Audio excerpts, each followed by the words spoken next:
सागर में योग। तो मुझे बताया गया कि एक तो स्पिरिचुअल हार्टिकल है, एक फिजिकल है और एक इमोशनल, फिजिकल, स्पिरिचुअल। मैंने कहा तन मन आत्मा है ना। तन हो गया फिजिकल, मन हो गया इमोशनल और आत्मा हो गया स्पिरिचुअल। ये तीनों महाशक्ति अगर एक साथ जुड़ जाती है तो उसको कोई नहीं रोक सकता।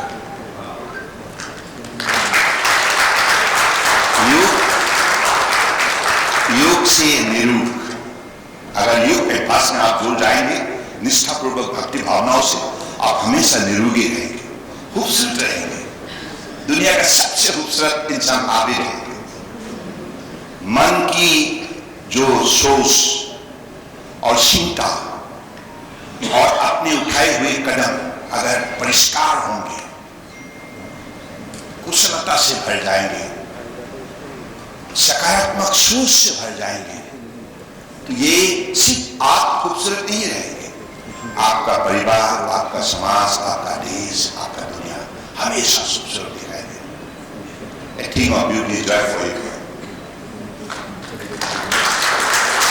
That's the power we have to generate out of our devoted practitioner yoga every day.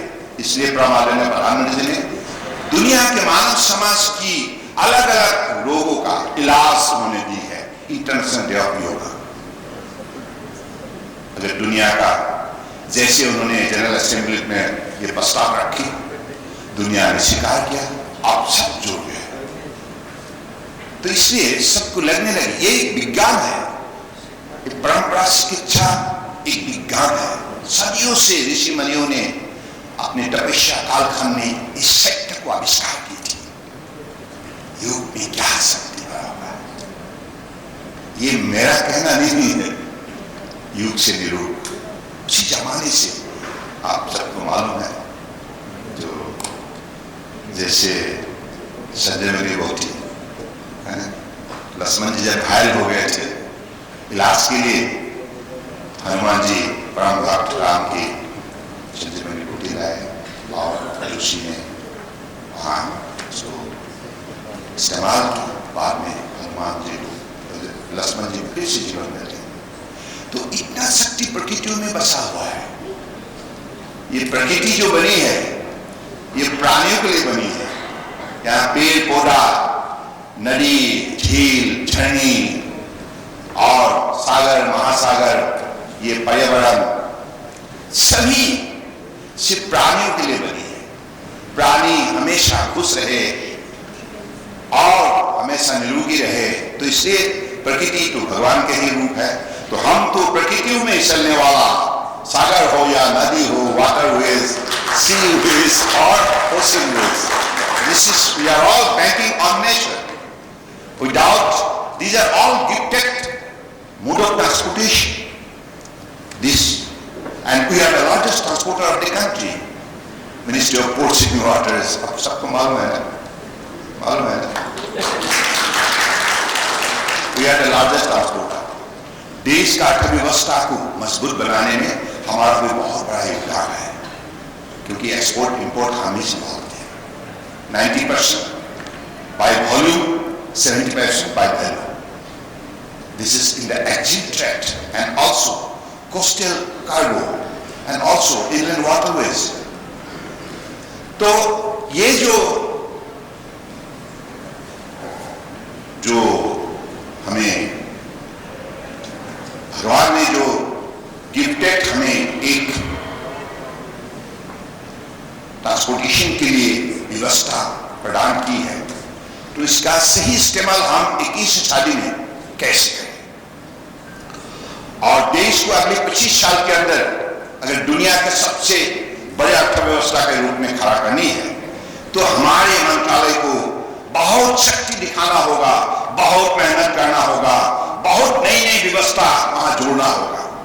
Technological incorporation, AI की जमाना है, और भी नई नई सोच, वैल्यू एडिशन और हमारी ताकत हम सब मिलके इसमें दिखाए, जोड़ जाए, ताकि जो सपना है उसको हम साकार कर पाए।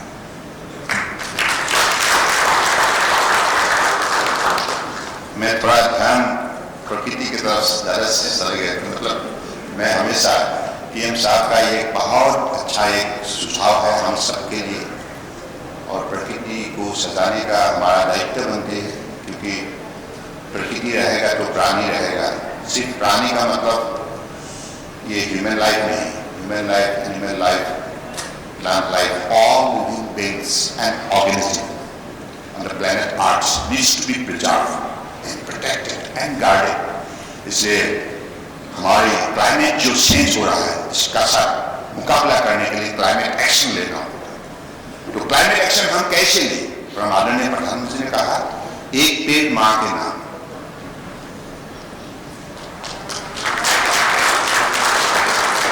आप भी आज प्रतिबद्ध हुए कि आप अपने इलाका में एक पेड़ मां के नाम में जरूर लगाइएगा, और उसका देखभाल भी करना होगा।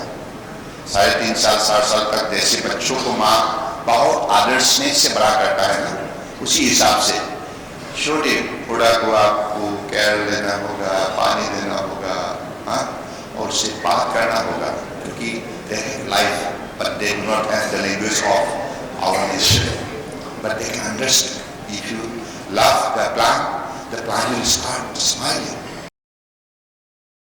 That is why nature can always give you peace and tranquility and sense of love and affection। This is the power of nature। So with these few words, I hope that this particular event will be always be meaningful, purposeful and productive, and to create an ecosystem across the country